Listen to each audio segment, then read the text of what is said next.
Hi everyone, it's me again, the host of Subtle Asian Voices, and today I have my co-host Tiffany with us.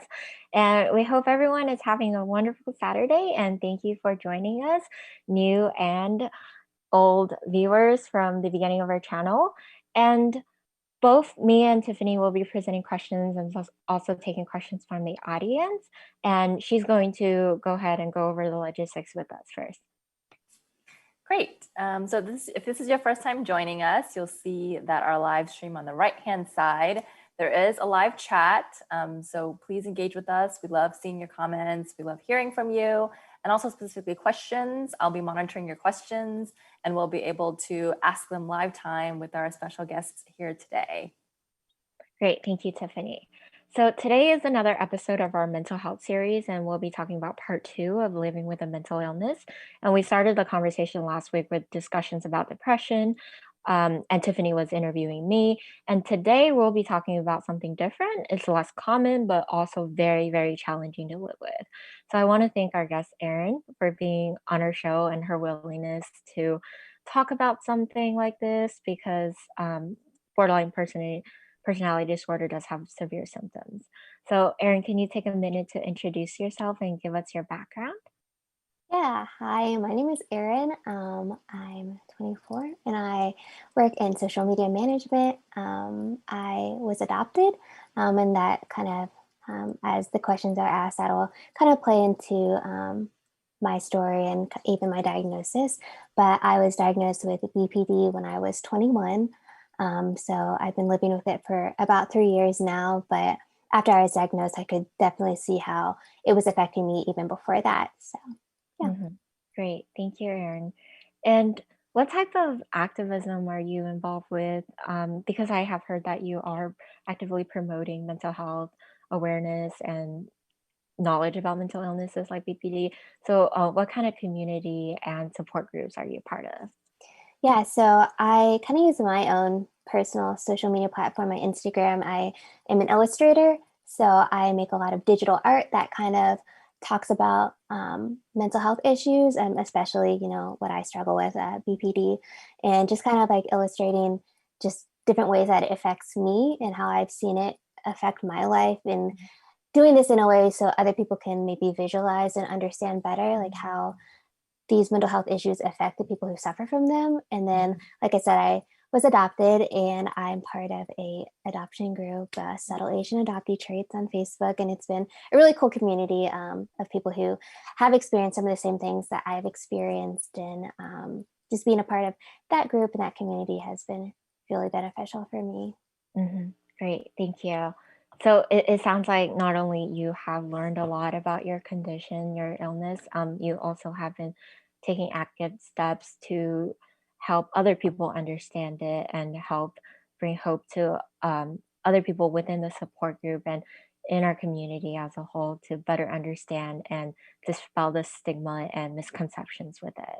So Yeah, thank you for that, Erin. thank you. Can you share with us when you're first diagnosed and the signs that you've noticed before that? Yeah, so I was first diagnosed when I was 21. I had just graduated college and I was kind of, in that weird time of not having a job lined up and not really knowing what I wanted to do. My college experience was kind of tumultuous, like it was very Mhm, difficult, especially my senior year. And I just started exhibiting a lot of the very serious signs. Just some of the big symptoms of BPD are just impulsive behavior and just not being able to really have stable relationships and having a lot of instability in either romantic relationships, friendships, or relationships with even my family. And just having kind of a distorted image of like myself and not really feeling that I had a strong sense of identity. mhm, And then going back into the impulsivity, I started, hanging out with people that I wouldn't normally hang out with that I knew weren't a good influence. I started drinking excessively and just getting into stuff that like I normally would never have done. And it was kind of at that point that I kind of got in trouble, that I was basically forced to go to therapy. I see. Um, and so I went to therapy and I had to talk about all these different things I was struggling with, and being involved in these groups, Into and being stuff involved that in like I these things like dangerous behaviors. My therapist that I was talking to was like, okay, well, why are you doing this? And I was like, I don't know. Like, I'm so impulsive that I don't, like, I feel like when I get in this mood, like in these impulsive moods, like all of my decision making and like my logical thinking kind of goes out the window. And it was through that session and just talking through, like, I don't really know why I act like this. I don't really know why I struggle with relationships. And um, it's just like this inability to control how I feel and like my emotions, and it causes me to make these bad decisions and be impulsive. That was when she diagnosed me with borderline personality disorder. And once I learned more about BPD and learned more about my diagnosis, I was able to see like, oh wow, like that has really affected me in the past, like 2-3 years before. Uh, mm, yeah. I see. Thank you. So, how did you make sense of those things prior to being diagnosed? So, were there any self blaming or blaming of people around you? How did you make sense of your impulsiveness and the symptoms were happening before you knew that it was a condition? Yeah, I think in terms of like relationships, so a lot of people with BPD struggle with abandonment issues, and that's why relationships are so hard, is because they're so afraid of being abandoned. Um, and that was one of my, like, I guess one of my triggers is in relationships, if I felt like that person was going to abandon me Mhm, or that something was wrong in that relationship, then I would like either completely invest in it mhm, almost obsessively, or I would just completely take myself out of that. Like I'd burn bridges. And for me, I think before I was diagnosed and before I understood BPD, I was like, oh, well, I'm just looking out for myself, or mm, people are being too, like, they're caring too much. Like I'm just doing mhm, what I want. I'm being okay. independent, and Uh-huh, I don't like, I'm just uh-huh, being me. And okay. even, when it was leaning into like dangerous behaviors and detrimental behaviors, I was just like, well, this is just who I am right now. Like I'm young, I want to Mhm, have fun. I see. And it was a lot of like, there was like zero responsibility that I was taking at that point. Okay. May I ask a clarification question, actually, Erin? So you mentioned that you were behaving differently than you normally would, hanging out with people that you wouldn't normally hang Mhm. out with. Did you receive feedback from your friends or your community that you were different? And if so, how did you receive and respond to that? Because if I had seen my friends, behaving different, I'd wonder what's going on. Like, are they okay? Yeah, absolutely. That was a huge thing, honestly. It kind of, things kind of got really bad when I, left college and left some of those um, friendships that I had, and I wasn't, living in that active community. But even from afar, my friends were like, "What is going on?" And unfortunately, I took that as like criticism and negativity. So I honestly cut out those friends in my life because I didn't want them to tell me what to do. I thought they're just trying to control me. I thought my family was trying to control me, and I kind of, like I said, it goes back to like not wanting to take responsibility. Like so many people in my life, even people that, were friends with my family and had just kind of seen me like out and about and like seen my social media presence and stuff, they would talk to my family and friends and they're like, is Erin okay? Like, we don't know what's going on. She seems really different. And I took that as an attack. I was like, no, they're just being too nosy. They um, just want to be at my business and I'm fine. Mhm. Thank you. So I appreciate going in depth of you recounting from the initial signs Mhm. to when you first started noticing things about yourself and kind of justifying using age and personality, using a way to Yeah. justify that to eventually seeking therapy and understanding that it's part of your condition. And now that you're actively learning the tools and skill sets to cope with it. Mhm. So, can you share with us some of the misconceptions and stigma around borderline personality disorder? Yeah, I feel like it's one disorder that can be very stigmatized. I feel like a lot of like mood disorders and like personality based mental health issues are. I know that a lot of people, when they hear BPD, who aren't maybe as educated about it or like really know anyone who may struggle with it, they think like, oh, like this person is impulsive, they're toxic, they might be dangerous, they can't have strong relationships, they can't have close friendships or romantic relationships. And I think really the biggest misconceptions are like this person is impulsive and not able to control their actions or control their emotions, and they can't have good relationships. Yeah, yeah, definitely. I could easily see how it could be interpreted as being violent or being angry. And I feel like that knowing that that's the image that people hold for you and other people diagnosed with BPD, that's something that's very hard to deal with. Mhm. And for you, you feel like it's their judgment of the fact that you can't make good decisions about your life and yourself. Yeah. And one of the symptoms is that people with BPD all often have difficult time building intimate, close relationships with other people. Has that happened to you? And if so, do you mind sharing how that may have affected your relationships with your family, friends, and romantic partners? Yeah. So, like I said, before, I was really actively seeking to get better and seeking to understand my condition and diagnosis. I just was completely, I guess, like in denial that it was even a problem. And Mhm. obviously, the people in my life that really cared for me and wanted what was best for me, they kind of called me out on it, and they were like, "Hey, like, we think you're struggling with something. We want to know how we can help. We want you to be better, like be better for Mhm. yourself." Yeah. And so that was really hard. Like again, that criticism was really hard. So I Mhm. just kind of stopped talking to the people that were real, who honestly had my best intentions in mind, Yeah.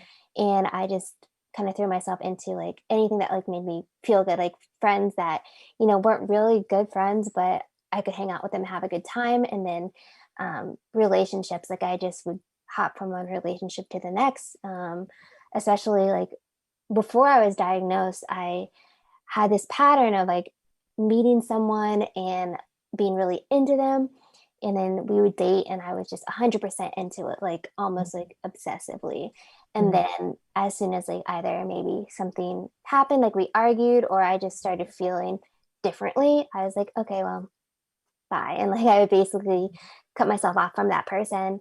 Mhm. And yeah, so relationships, especially before I was diagnosed and before I started actively seeking treatment and help, were really difficult. Even with my family, there are times that I just didn't want to talk to them because I didn't want to hear their what I thought was criticism, but what was really them looking out for me. Mhm. The Great. romantic relationship piece is so interesting to me in a lot of Mhm. avenues, and that's Yeah. one of the topics of subtle Asian voices too. So when you mentioned your pattern of meeting someone, like falling for or being really into them, as you said, I call it falling for them really quick. Yeah.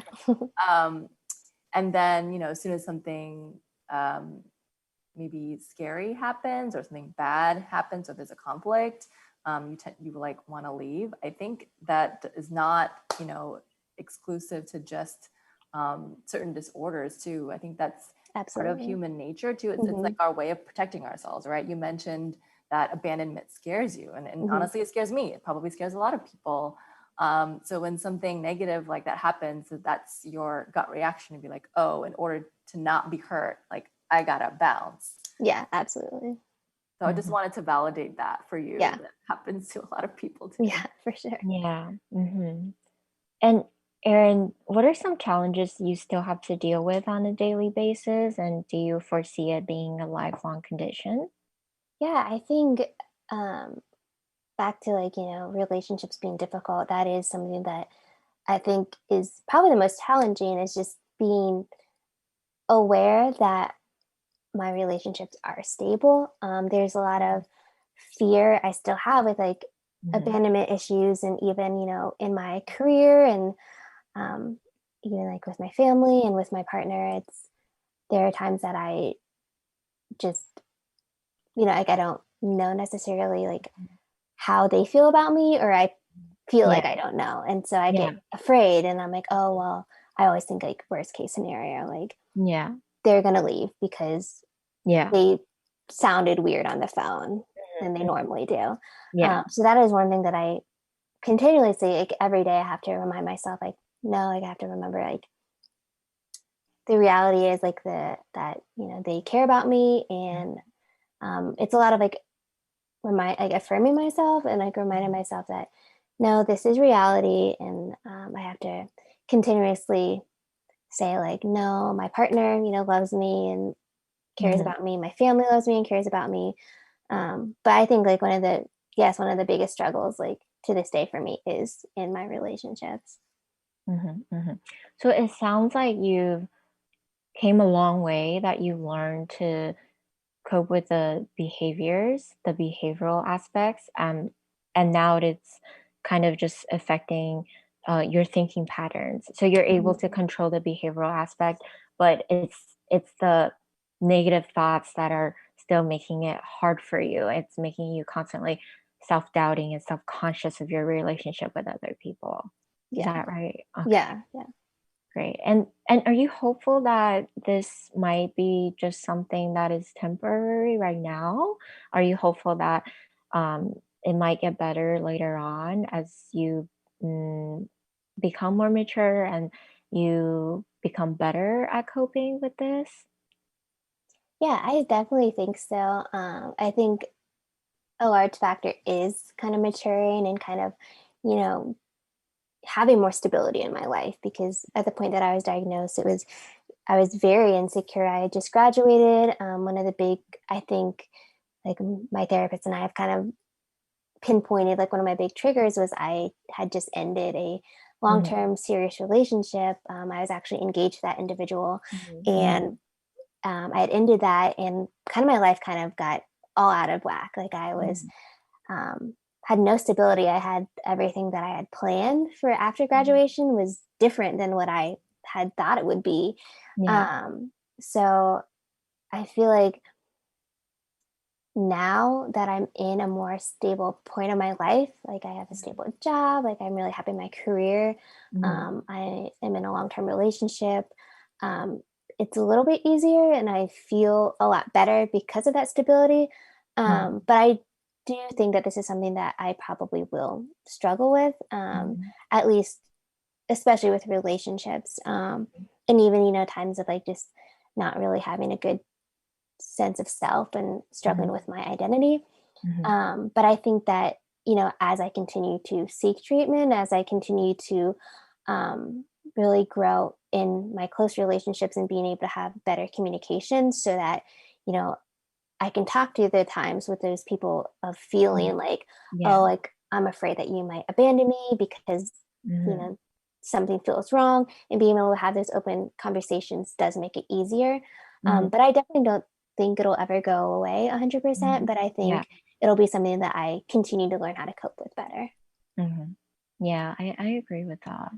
And because your experiences, those that have impacted the way you are and led to you developing this illness, they're powerful to the point where they physically rewired your brain and Hmm. have created damages physiologically. And it takes a lot of effort and it takes years of rewiring to rebuild those neuron connections. So I think what you said is very valid, that mood disorders are usually come in waves and that they tend to be permanent, especially when we're not actively trying to cope with it. Yeah. And what are some suggestions you would give to people that have family members or close ones that are diagnosed with borderline personality disorder? How should we care for them? Yeah, I think just being more educated and understanding, because this person suffers from BPD, they might react to things this way. They might be more inclined to this behavior. Mhm, But also, I think that that is very there's a very fine line between that and then like being afraid of the stigma. Mm. So I think just like being educated is a really big thing, and then seeking just open communication. And my partner and I, when we first started dating, I was very upfront because I was like, this is something that I'm actively seeking treatment for and I'm working through. And, this is something that will affect our relationship and it will affect, um, our conversation and, how things progress. And being upfront with him was really helpful because he was able to understand BPD better Mhm. and, kind of learn on his side, like how to be a supportive partner. And so I think it's a lot of just like communication and Mhm. willingness to like understand that, there might be times when it's hard to have a conversation with that person who struggles with BPD because they might, not be able to regulate their emotions that day. They might be really angry for whatever reason and, that will pass, but they might be struggling to process that emotion. And I think it's a lot of patience, like patience and communication and education, I think are very important. Mhm. Your And partner sounds really great. He's yeah. great. Do you He's have very patient with me. Yeah. any recommendations on like the education in terms of resources? Like how did he learn that, right? Aside from conversations with you. Yeah, so I think obviously there's the internet is there's a lot of information out there, but I think it was that I think he might have picked up a few books too. I'm Aw. not 100% sure, but I think it was a lot of just like him talking to people in his life that either also struggle with BPD or have a close friend or partner who did, and just um, learning more about the experience and about the people who do suffer Mhm. from mood disorders or personality disorders like BPD, and understanding like, okay, this is who they are, this is what they struggle with, but kind of like, I guess what helped him the most was just like humanizing it, like understanding Mm. that you can Yeah. read about the symptoms and you can kind of get a picture in your mind about who this person is who may suffer from this, but actually from conversations with me and then his friends or people that he knew of that struggle with BPD too. Just Mhm. getting to have those conversations really helped shape his understanding. Mhm. And this can be And a resource now too, right? Yeah. yeah. Thank you. And when should our loved ones know that it's okay to tolerate and when not to tolerate our behaviors that could be hurtful? When to accept it as being part of our condition and when to remind us that it's unacceptable from your experience. Yeah, I think that is one thing that's really important for at least me, and I'm sure other people who struggle with BPD too. There are times that I will lash out because I'm angry or frustrated or upset, whether Mhm. that's at like, my partner or with a family member or close friend. And in my mind, it seems very justified because I am 100% feeling that emotion, and it's hard for me to see the other side and like see like, oh, maybe I should have reacted this way or I should have said it Mhm. that way.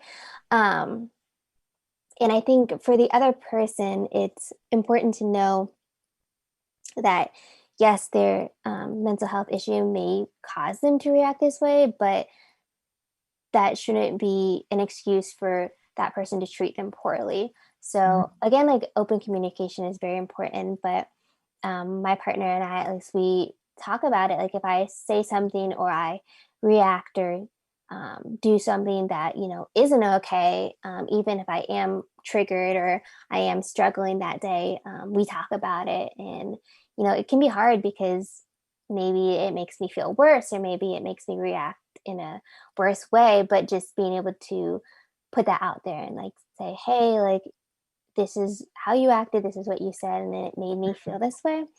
I think that's important because um, ultimately, like I could just blame everything on my mental Yeah. health issue. I could say, well, I can't help it, but Yeah. just Yeah.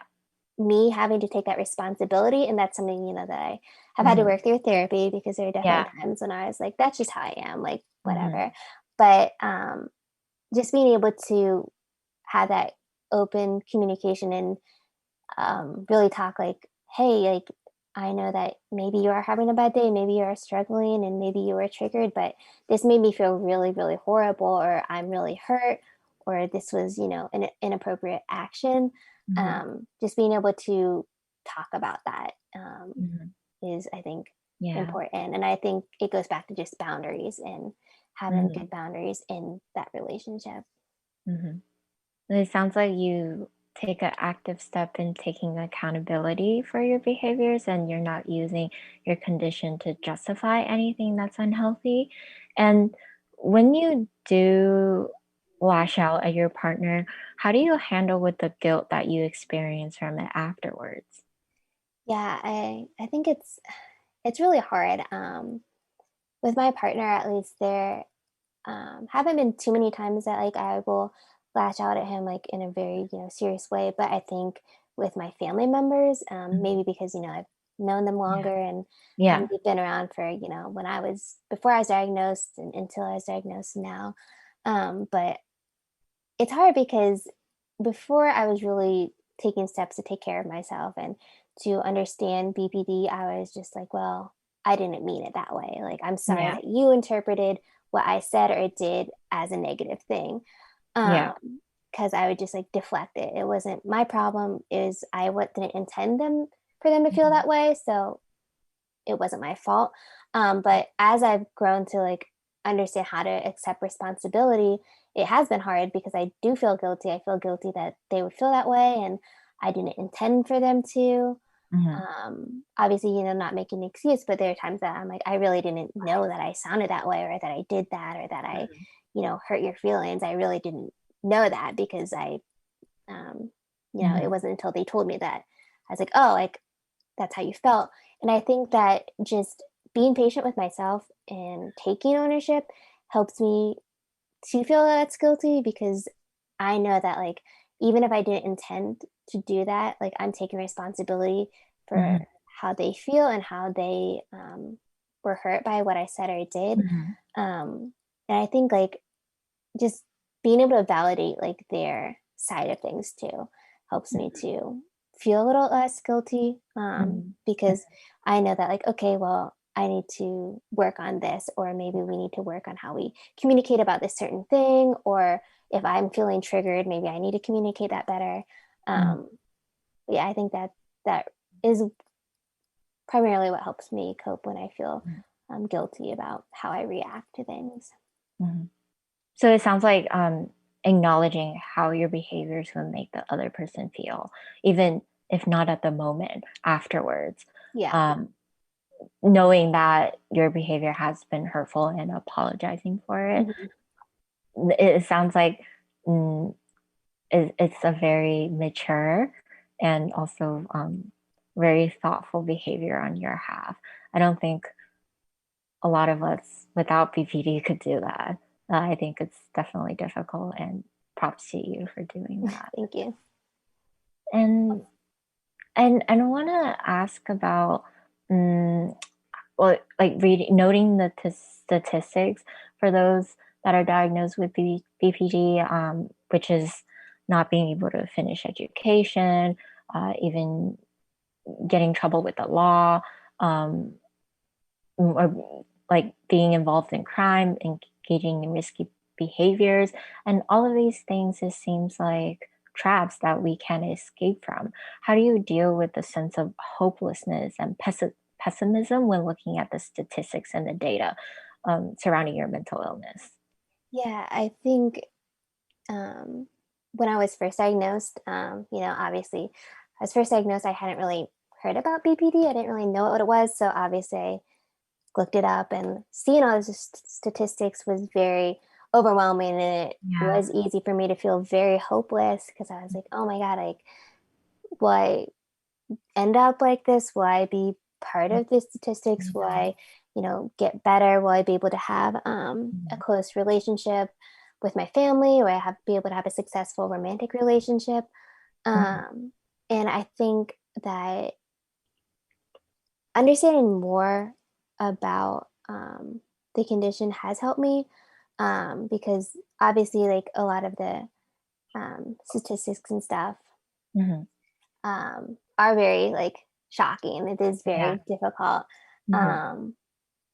But kind of talking to people who live with BPD and who, you know, maybe had been diagnosed before me and talking to them and seeing their success Mhm. was really encouraging to me.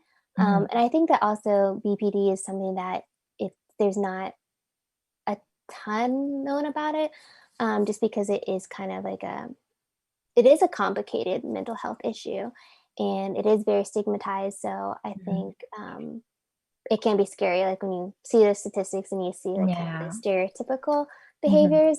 Yeah. So I think for me, just realizing that like I'm in charge of like my future and my story and how I choose to, you Mhm. know, react to this diagnosis. It is up to me.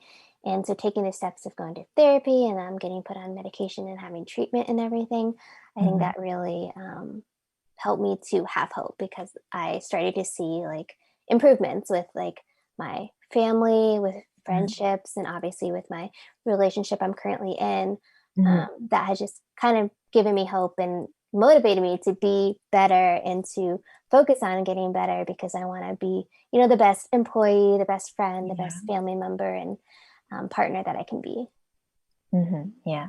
And obviously there will be days when we're more affected than Hmm. other times, but for now it seems like you're at a much better place due to all the years of hard work you've been Hmm. put into receiving treatment and learning how to cope with it.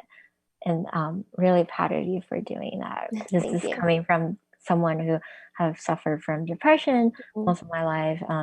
Even though like we're able to talk about this now and we're able to look back at it and smile and laugh, but at the time it's not something that we feel like we could cope with ever. And even though it sounds like it's not so painful or difficult when we're talking about it now, but at the moment, it's the hardest thing we've ever had to encounter, and we feel like we never would never get out of it. Hmm. So I can really relate to that. Thank you for sharing with us. Yeah, thank you. I just wanted to add, hearing both of your perspectives, although different disorders and different diagnoses, I find your stories very encouraging and uplifting. Hmm. I can't imagine what that might be like Yeah, going through that experience. It sounds really scary. yeah, So I wanted to applaud you both for being so brave and strong and making it through it. That you're here today to share your stories and also spread awareness and destigmatize, some of the things that are happening in our very communities, some of them undiagnosed, right? Hmm. So we do have a few questions that came in from our chat. Would you be amenable to answer them, Erin, for us? Yeah, of course. Great. So it was interesting that Wendy had asked a question around the statistics. It's a great segue to this question here. An audience member says, I wasn't aware of BPD until this live stream. Is BPD pretty common in the general population? And are there a lot of support groups for individuals diagnosed with BPD? I think if I remember my statistics correctly, I think it's like maybe 1% of the American population is reported to suffer from BPD. But I think it is that there's a much larger population that suffers from it because it's something that is very often misdiagnosed and then there's a lot of stigma around it. So people aren't active about getting help or seeking being diagnosed. And I think that it's kind of crazy how many people are affected by it, but it's even crazier to think like there are so many more people that are affected that just don't know about it because it's not as well known as a mental health issue. Mm-hmm. yeah. That makes sense. Um, we also have another question that came in to ask, can you talk about your experience with talking about BPD with your family? How did your family react? And I think part of that is the stigma, right? It's like, Yes. at least from my experience in my family, we're told like, oh, you're not crazy. You don't have a problem. You just need to be stronger and get over it. Hmm. Um, I don't know how your family may have reacted if you were able to chat with them about it. Yeah, so my family was pretty, I think that they really pushed me to get diagnosed or at least talk to someone that led to my diagnosis because the behaviors that I was like the risky behavior I was getting involved in was just very detrimental and they could see that. So it was definitely hard to talk to them about it because, I had struggled with anxiety and depression through college and they thought maybe it was like, I'm having more issues with that. Which very well could have been the case, but once I told them my official diagnosis and they kind of understood like what BPD is, I think it was like pretty scary for them because they started to see those statistics. They started to see like the misconceptions and the stigma, and they were like, well, you know, we're scared for you. But ultimately, they were pretty supporting. Like they supported me to get therapy and to really talk about it. But I think it was hard because there were times when I had just started therapy or right before I started therapy that I would react and I would, you know, communicate with them in kind of a negative way. And I really didn't intend to. And I think it was hard for them to remember, like, I am struggling with this. I'm struggling with borderline personality disorder. And, this may be because, like, maybe the reason why I was reacting to them in that way, or I said something to them or treated them that way, maybe I was triggered. And I think that was kind of difficult for them to understand. Um, but, it's been a few years since I've been diagnosed, and it's been ultimately like very positive with my family. Just having that open communication and vulnerability where they know what I'm struggling with and they try their best to really Mhm. be accommodating and be mindful of that. I'm really Yeah. glad to hear your family is supportive. Yeah. Mhm. That's probably the most important factor when it Yeah, comes to absolutely. dealing with mood disorders is to have a strong support system. I'm Hmm. glad you have that. Yeah, I think that's super important for anyone who Yeah. struggles with BPD. And like you Mhm. said, any other mood disorder to have that like stability Yeah. um, in their family or in their friendships or community. Mhm. So, going off of the family support there, there's also a question around relationships. So, given the earlier topics you mentioned about BPD, especially as it pertains to abandonment issues, what types of relationships have been the most challenging for you? Family, friends, partners, or other types of relationships? Yeah, I think like honestly, I think there's been times that I've struggled with all of them in all senses.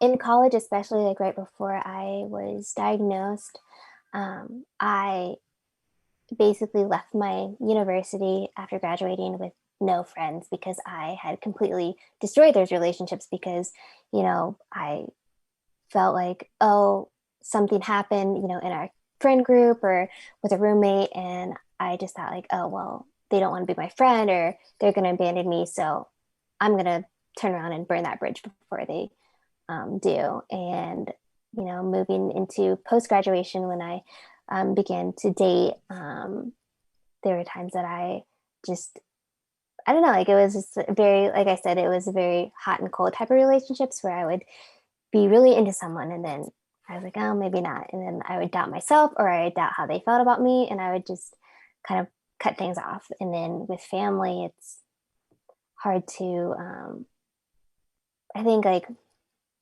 there are times and yeah, like I do fear that like, oh, maybe they'll abandon me, even though there's no evidence that supports that. But it's just, that um, imagined and feared abandonment. So I think like there are times in my life that BPD has affected like every type of relationship.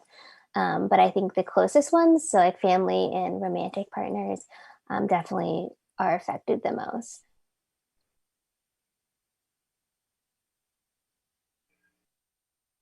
Um, okay, there's a couple more here. We also asked, how was your experience like as a full-time student living with BPD prior to being diagnosed? How is it now in the workforce? And actually, I think the diagnosis piece is interesting too, because Sometimes people may hear the diagnosis and it might give them, an answer, like they weren't quite clear what was happening. And so with the diagnosis, it changed their state of mind.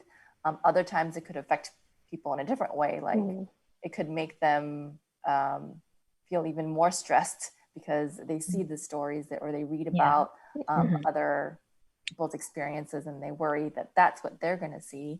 So what was your experience like as a student, before the diagnosis, and how is it now with the diagnosis?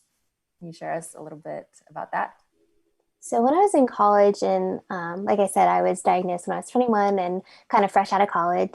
But going back to I just had a horrible track record with friendships. I would have a roommate or a best friend, and we would do everything together. And then one little thing would happen, and I was just like, I'm over it. And again, it was back to that point of not taking ownership for it. I was like, it's all their fault. And it was kind of I'd victimize myself. I'd be like, oh, they did this one thing. And so I'm completely justified in how I feel about them and just cutting them off. So I think socially and in my relationships, that was extremely difficult, especially, not knowing that there's a reason why I was feeling that way. I just felt I don't know why I feel this way. And when I would look back, I was like, well, maybe that person didn't feel that way about me. And I was like, maybe I just ruined that friendship for no reason, but I didn't understand why. But in college, I was very busy and I was always doing something. So it was kind of well, I don't have time to think about that. And then when I graduated, and like I said, when I graduated college, my life was very unstable. There's a lot of instability and a lot of just kind of not knowing what I was going to do with my future, and all of the plans I had before were just completely turned upside down. And I moved back in with my parents. I was supposed to move to Texas, and all that just obviously didn't work out. And I had this time of 3 months where I didn't have a job, and all I could think about was these relationships that I had ruined, and all these things, and struggling with indulging in risky behaviors and impulsivity, and having these just extreme emotions of just being so angry for no reason, or so sad for no reason. And it would I could only be angry, I could only be sad, I could only be happy. I couldn't feel a multitude or a spectrum of emotions at one time.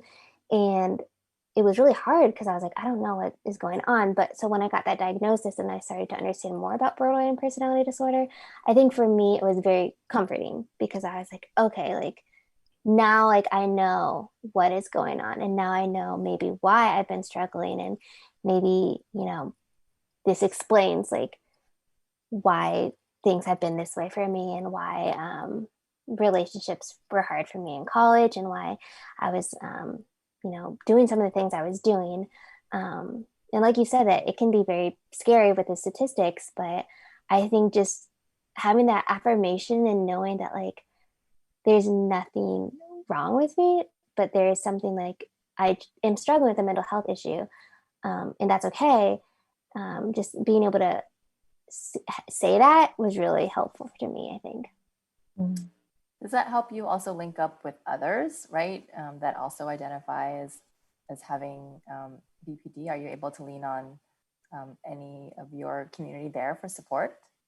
Yeah, I think so. I think it's, something that, because BPD isn't super well understood, or, there might not be a lot of people who suffer from it, having the people in my life who, have been diagnosed, it's helpful to, yes, lean on each other, but also be a little bit, oh, I experienced this today, and they're yeah, no, I experienced that yesterday, or I'm in the same boat. And just having that validation that okay, I'm not the only one, because I feel mood disorders and personality issues, and especially BPD, it can be very isolating because you start to think there's something wrong with me and I'm the only one, and that people are going to leave me because of this issue. Having a community where you can see that other people know how you're feeling, and they understand the different things that come with BPD, it's very almost encouraging where it's like, okay, like I'm not the only one and I can find support.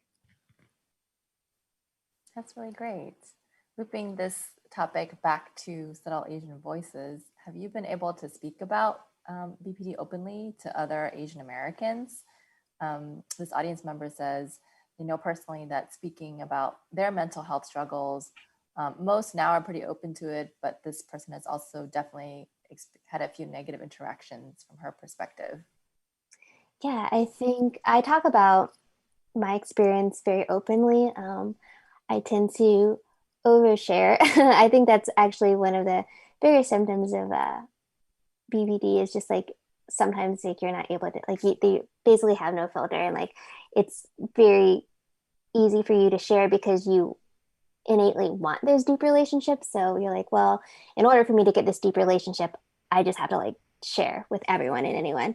So I definitely talk about it a lot. And like I said, I use my personal Instagram platform where I am very open about it. And being involved in the Asian adoptee community, I'm also very open about it there. And I think it's been mostly positive, especially in the Asian adoptee community I'm involved in, because some people are also experiencing those issues and they had never heard about BPD and, you know, being able to talk to them. And obviously, you know, I'm not a medical professional or anything, but I think that having someone that is diagnosed and has sought treatment and is, you know, taking steps to improve their lives and cope with their diagnosis has been encouraging to them.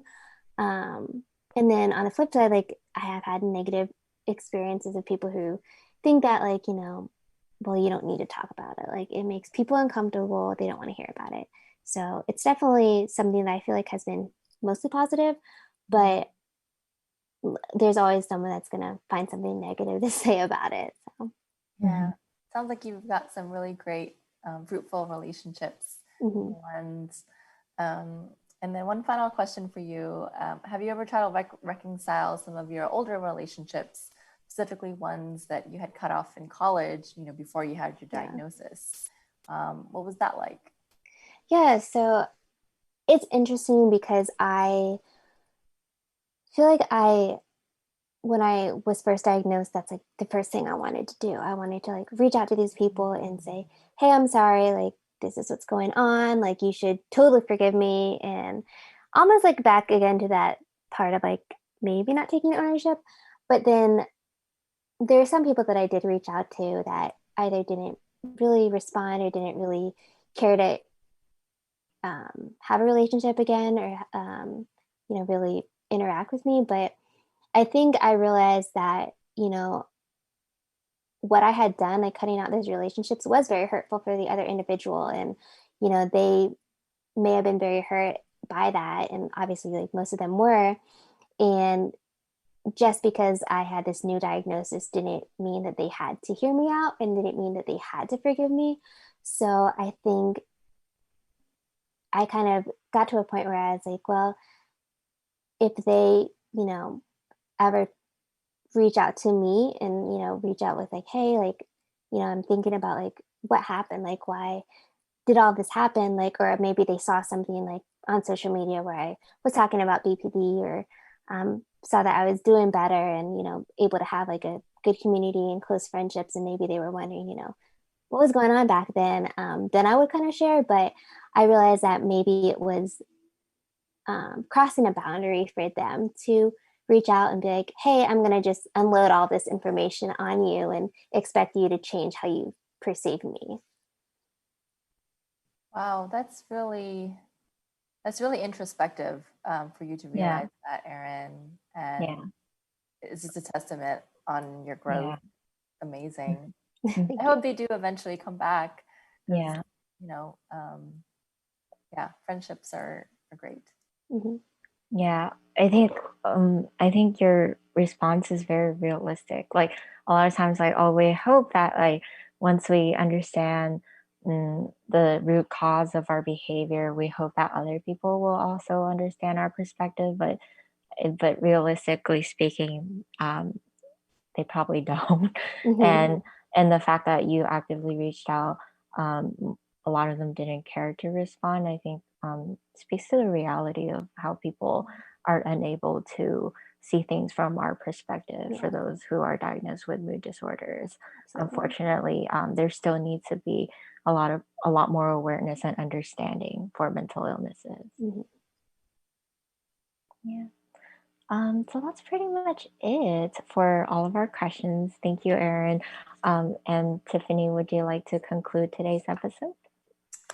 Sure. Well, thank you all so much for joining us. Especially special thanks to Erin for speaking about her experiences and also sharing with not only us, because BPD is also a new topic for me, Yeah. but for our live audience. And thank you for joining us for our mental health series. Next week is our last segment for this series, where we will be speaking about mental health specifically as it relates to the Asian culture. So tune in next week, same time, same place. And if you'd like to connect with our special guest, Erin, I'll give you some time to give some shout outs and also how you can connect with her offline. She's got some pretty cool talents. Thank you. So basically, I just use Instagram as really my main platform, but you can follow me at erin.esther. It's ERIN.ESTHER. And then that's where you can kind of see just bits and pieces about my experience with BPD, being a adoptee. And then I also am an illustrator. So I like to use my art to really communicate about my mental health issues and really reach out to people through that. Thank you so much for your activism and spreading awareness. We'll be posting Erin's handle down in the comment or the description section. Please also give us a like and a subscribe if you'd love to see more of this content.